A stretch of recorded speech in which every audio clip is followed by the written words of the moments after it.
வணக்கம். இன்றைக்கி சொதிக்குழம்பு எப்படி இருக்கலான்னு பார்த்துக்கலாம். தேவையான காய்கறி வெங்காயம் தக்காளி தேவைப்படாது. கேரட், பீன்ஸ், உருளைக்கிழங்கு, முருங்கைக்காய் தான் ஆப்ஷனல் தான். அப்புறம் மசாலாங்கிறது இஞ்சும் மிளகாவும் தான்.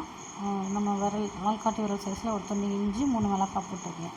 காரமாக கம்மியானாலும் 4 மிளகாய் போட்டிருக்கேன். அதான் அதுக்கு அரைச்சிக்கிற பேஸ்ட் தான் அதோட மசாலா.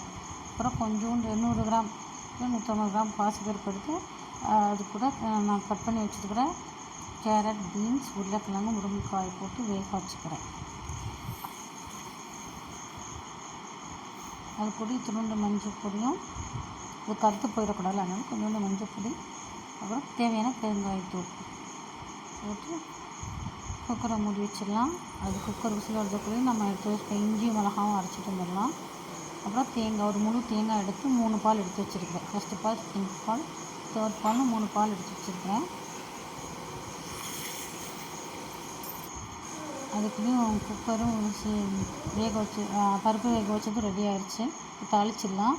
கொஞ்சம் சோம்பு, பட்டை, 2 ஏலக்காய், 2 கிராம்பு, அன்னாசிப்பூ அது எண்ணெயில் பொரிய விட்டது நம்ம வேக வச்சுருந்த பருப்பும் காய்கறியும் போட்டுறோம். அது கூட அரைச்சி வச்சுருந்த இஞ்சி மிளகா பேஸ்ட்டையும் போட்டு மிக்ஸ் பண்ணிடுறோம்.